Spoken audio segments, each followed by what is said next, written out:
Hello दोस्तों एक बार फिर मैं अपने YouTube चैनल मेटलर्जी विद विकास में आपका स्वागत करता हूं।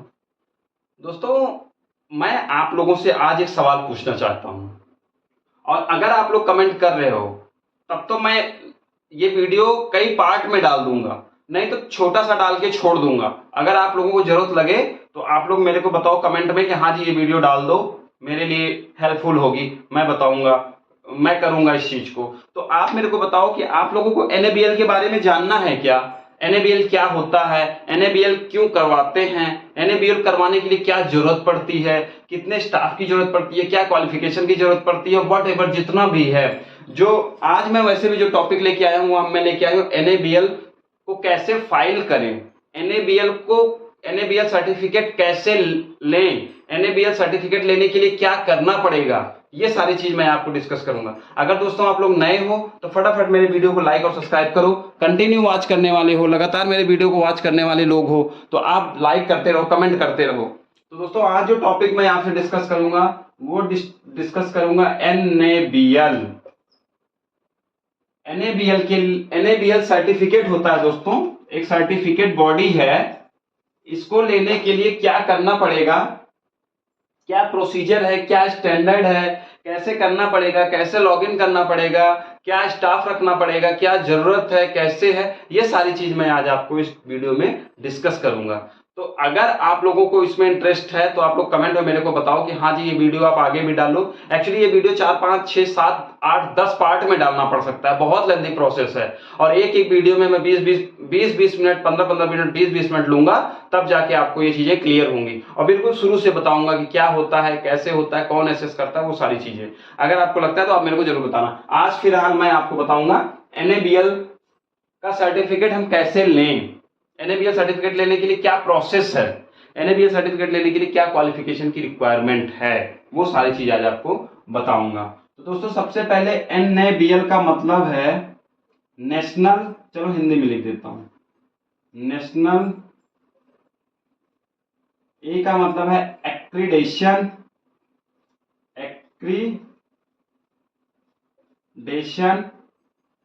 बी का मतलब है बोर्ड, एल का मतलब है laboratory.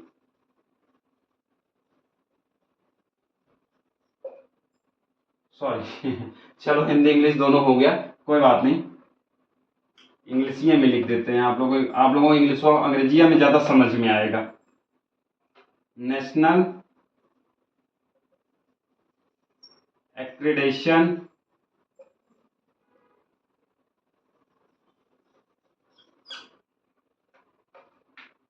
BAPION accreditation board of laboratory, ठीक है।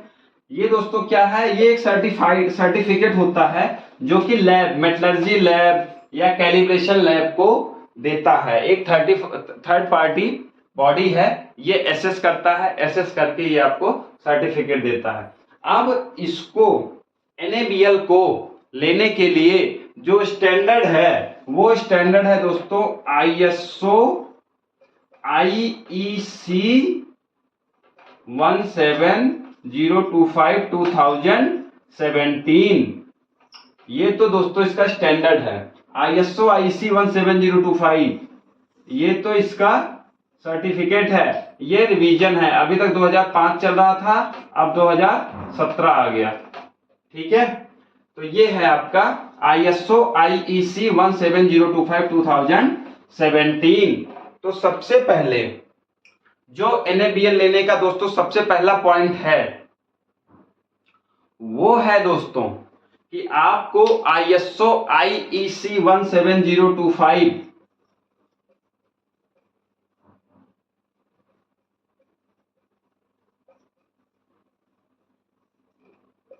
ये जो स्टैंडर्ड है ये आपको, ये लगभग 1 से 40 पेज में है। ये आपको स्टैंडर्ड में 8 पॉइंट हैं, 8 और 9वां आपका ऑब्लिक में है, करना है या नहीं करना है। तो ये 8 और 9 पॉइंट जो है, 8वां और 9वां पॉइंट आपको डीपली स्टडी करना पड़ेगा। अगर आप NABL लेना चाहते हैं तो, अपनी लैब को NABL कराना चाहते हैं तो क्या है कि अगर आप NABL कराना चाहते हैं तो आपको ये स्टैंडर्ड तो पढ़ना ही पढ़ना पड़ेगा। ये स्टैंडर्ड आपको पढ़ना ही पढ़ना पड़ेगा, कुछ नहीं है, दिया है, ये एक प्रोसीजर है, स्टेप दिया हुआ है कि आपको NABL के लिए क्या क्या जरूरत है, इस स्टैंडर्ड में मेंशन है। कैसे करना है उसके लिए मैं हूं, वो मैं बताऊंगा आपको, बट डॉक्यूमेंट की क्या रिक्वायरमेंट है वो इसमें लिखा हुआ है। प्रोसीजर WI वगैरह वगैरह जो भी चीजें हैं उसके लिए मैं बैठा हूं, मैं आपको बताऊंगा। तो ये जो आपका ISO IC 1702/2017 है, इसमें सबसे पहले तो आप इसको स्टडी करो। अब इसका जो फर्स्ट स्टेप है कि अगर आपको अपनी लेबोरेटरी NABL करानी है तो आपको सबसे पहले इसका 4 डेज का ट्रेनिंग लेना पड़ेगा। 4 डेज की ट्रेनिंग आपको लेनी पड़ेगी, किसकी? ISO IEC 1702/2017, ये ट्रेनिंग आपको लेनी पड़ेगी। अब इस ट्रेनिंग के इस ट्रेनिंग को लेने के लिए क्या करना है? कुछ नहीं करना है। BIS नोएडा है, BIS नोएडा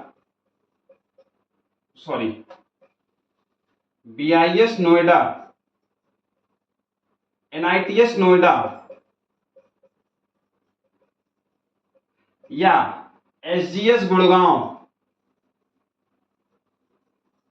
कई सारी बॉडी हैं। अगर आपको नहीं समझ, एक बार आप मेरे को कॉल कर लेना या मैसेज कर लेना, मैं बता दूंगा कहां से बेटर रहेगा। मंथली इनका शेड्यूल आता रहता है, ऑनलाइन चेक कर सकते हो आप, मंथली इनका शेड्यूल आता रहता है। आप यहां जाके 4 डेज की ट्रेनिंग ले सकते हो। सबसे पहला स्टेप है आपको 4 डेज की ट्रेनिंग, सबसे पहला स्टेप है 4 डेज की ट्रेनिंग।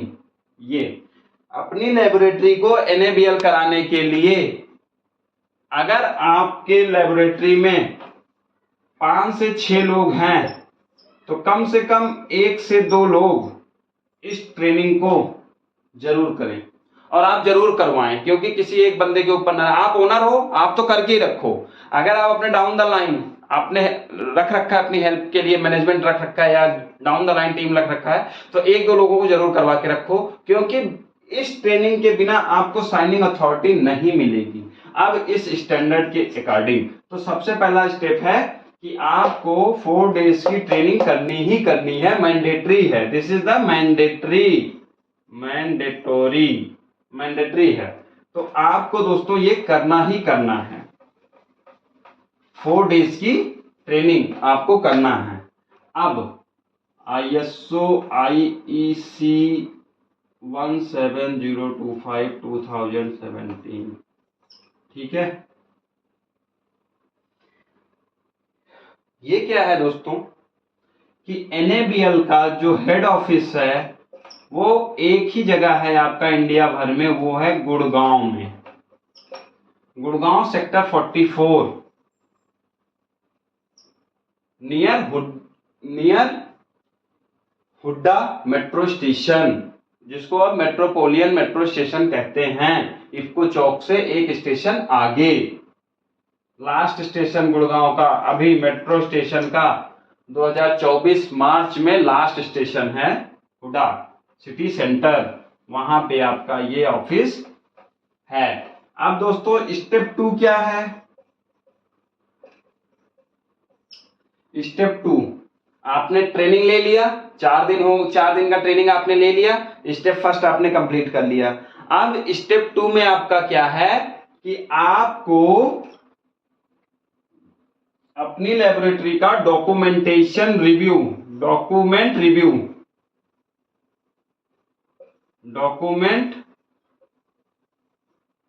रिव्यू, इसके अनुसार, इस स्टैंडर्ड के अनुसार आपको अपना डॉक्यूमेंट रिव्यू करना है कि इस स्टैंडर्ड के अनुसार क्या डॉक्यूमेंट है, क्या हमारे पास नहीं है, क्या हमें बनाना है, ये सारी चीज आपको रिव्यू करना है। अब इसके पहले, डॉक्यूमेंट रिव्यू के पहले आपको अपना ORG चार्ट, जो आपका ऑर्गेनाइजेशन चार्ट है, आपका ऑर्गेनाइजेशन चार्ट मैं बता दे रहा हूं। आपकी ट्रेनिंग पूरी हो गई, अब आप क्वालिफाइड हो गए कि अब आप NABL के लिए अप्लाई कर सकते हो। अप्लाई करने से पहले आपको कुछ चीजें हैं जो आपको रिव्यू करना है। ऑर्गेनाइजेशन चार्ट में आपको एक MD की जरूरत है, ठीक है। यही आपका प्लान हेड हो जाएगा, यही आपका CFO हो जाएगा, यही CE हो जाएगा, यही MD हो जाएगा। इसके नीचे आपको एक टेक्निकल मैनेजर और एक क्वालिटी मैनेजर, एक QM और एक TM, क्वालिटी मैनेजर और टेक्निकल मैनेजर। अब इन्हीं के नीचे एक ही आप रख लो, क्या ज्यादा वो करेंगे। अगर आपको बड़ी लैब डालना है तो DPT टेक्निकल मैनेजर और DPT क्वालिटी मैनेजर, अदरवाइज ये दोनों पर्सन एक ही हो सकते हैं। DPT और क्वालिटी एक ही हो सकते हैं, टेक्निकल और क्वालिटी मैनेजर एक ही हो सकते हैं, ठीक। अब आप इनके नीचे एक एक इंजीनियर, टेस्टिंग इंजीनियर रख लो। अब इसके नीचे आप एसोसिएट्स रख लो, एसोसिएट रख लो, बस ये आपका ORG चार्ट बन गया। अब जो आपका क्वालिटी मैनेजर या टेक्निकल मैनेजर होगा, ये दोनों आपके ISO IEC 17025 की 4 डेज ट्रेनिंग कंप्लीट होनी चाहिए। आपको ये चीज जरूर ध्यान रखना है कि आपका जो डिप्टी मैनेजर होगा, जो टेक्निकल मैनेजर होगा, जो क्वालिटी मैनेजर होगा, टेक्निकल और क्वालिटी मैनेजर का आपका 4 डेज की ट्रेनिंग आपकी कंप्लीट होनी चाहिए। ये तो था पॉइंट नंबर 1, पॉइंट नंबर 2 और पॉइंट नंबर 3। इसमें आपका 4 डेज ट्रेनिंग, इसमें आपका ORG चार्ट, डॉक्यूमेंट रिव्यू। अब थर्ड में आपको अपना स्कोप डिसाइड करना है। स्कोप मतलब फील्ड, कौन कौन सी टेस्टिंग, अगर आपको कैलिब्रेशन में जाना है तो आपका अपना स्कोप डिसाइड करना है कि आपको क्या क्या कैलिब्रेशन रेंज लेना है। सपोज आपको प्रेशर एक जस्ट एग्जांपल लेना होगा, वर्नियर कैलिब्रेशन, आपको वर्नियर कैलिपर आपको कैलिब्रेट करना है तो 0 से 200 mm, 0 से 150 mm, 0 से 300 mm, 0 से 500 mm, 0 से 600 mm, 0 से 1000 mm। ये आपको डिसाइड करना है कि मैं इस चीज को एक स्कोप में लेके आऊं, एक डॉक्यूमेंट में लेके आऊं। तो आपका तीसरा पॉइंट है स्कोप डिसाइड करना है। अगर आप टेस्टिंग में हो तो आपको देखना है कि हमने मैकेनिकल करना है, हमने मेटलर्जी करना है, हमने केमिकल करना है। केमिकल में SST, स्पेक्ट्रो, कई सारी चीजें आ गई, SST, स्पेक्ट्रो, उसके बाद आपका फिशर स्कोप, कई सारी चीज आ गई। मेटलर्जी में grain size, micro structure, inclusion. Mechanical में हार्डनेस, टेंसाइल, इम्पैक्ट, चारपी, ठीक है। केमिकल में आपका मिलीपोर आ गया, कई सारी चीजें हैं। तो आपको अपना स्कोप डिसाइड करना है। ये सारी चीजों में मैं हेल्प के लिए रेडी हूं, आप मेरे से हेल्प ले सकते हो। पहले आप ये 3 काम करिए। चौथा काम क्या है आपका? चौथा काम क्या है? लैब का legal document, legal document,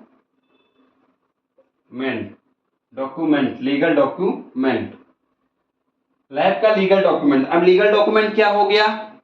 GST number, pan number, tan number, land registration, आपका इंडियन फैक्ट्री एक्ट 1952 के में आते हैं तो आपको वो लेना, MSME में आते हैं वो लेना। जितना भी आपका लीगल डॉक्यूमेंट है वो सारा चीज आपका प्रिपेयर होना चाहिए। और आपका एड्रेस प्रूफ, जिस जगह आपका एड्रेस है, जिस जगह आपकी लेबोरेटरी है, वो चीज आपका कंप्लीट होना चाहिए।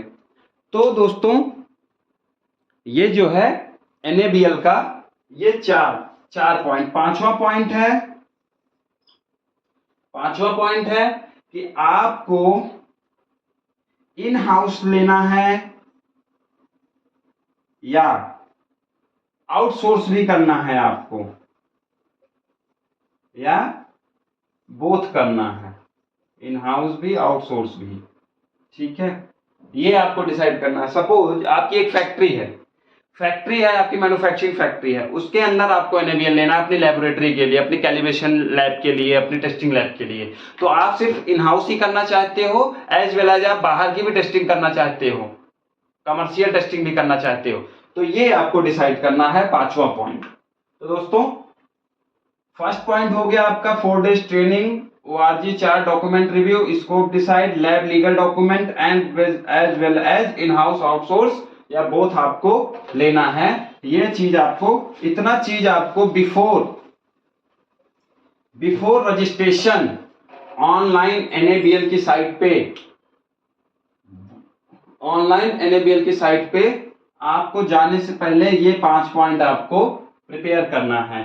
अब जब ये आपका पॉइंट इतना प्रिपेयर हो गया तो अब आप जाओ nabl.org.in पे जाओ और अपने लैब का रजिस्ट्रेशन करो।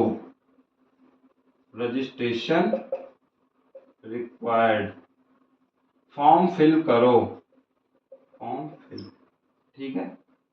अब अगर वो 5 चीज आपकी डिसाइड हो गई, 5 चीज आपका रेडी हो गया, तो आप अब NABL की साइट पे जाके अब आप रजिस्ट्रेशन करो।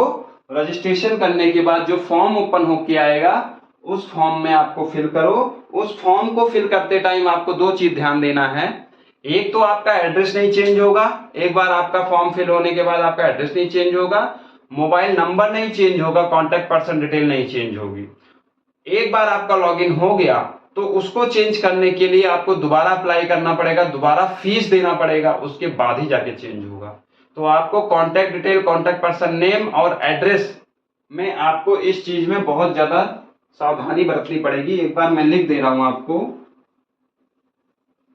Contact person name, mobile number, address, ये 3 चीज चेंज कराने के लिए आपको दोबारा से रजिस्ट्रेशन करना पड़ जाता है।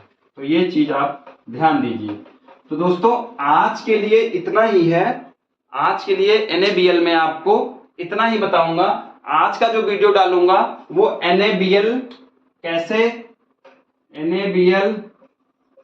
सर्टिफिकेट कैसे लें, इसका पार्ट 1 आज हो जाएगा। पार्ट 2 नेक्स्ट वीडियो में डालूंगा। आज आप इतनी तैयारी करके रखो, नेक्स्ट वीडियो में आपको बताऊंगा रजिस्ट्रेशन कैसे करना है। लंबा प्रोसेस है, उसको भी 15-20 मिनट में ही बताऊंगा, ज्यादा समय नहीं लूंगा, क्योंकि मुझे पता है लेंथी वीडियो हो जाएगी तो आदमी बोर हो जाता है कि यार क्या देखें, इसमें क्या बता रहे हैं। छोटा वीडियो डालूंगा, ज्यादा समझ में आएगा। तो ये 5 पॉइंट आप क्लियर रखो। और अगर ये स्टैंडर्ड आपके पास नहीं है, ISO IEC 17025 2017, तो आप गूगल पे जाके आप ले सकते हो, या मुझे व्हाट्सअप कर दो या मुझे कॉल कर दो, मैं आपको ये स्टैंडर्ड प्रोवाइड करा दूंगा गूगल से डाउनलोड करके। अदरवाइज आप इस स्टैंडर्ड को खुद ही जाके डाउनलोड कर सकते हो। कोई दिक्कत है आप मेरे से पूछ सकते हो। तो दोस्तों आज के लिए इतना ही, मिलते हैं आपको फिर नेक्स्ट वीडियो में नेक्स्ट टॉपिक के साथ। आपको बताएंगे कि रजिस्ट्रेशन कैसे करें NABL में। आज के लिए इतना ही है। तो इसमें अगर कुछ दोस्तों आपको डाउट लग रहा है, कोई कंफ्यूजन है, तो आप कमेंट में जरूर पूछें। आज के लिए इतना ही, मिलते हैं फिर नेक्स्ट वीडियो में। तब तक के लिए बाय बाय।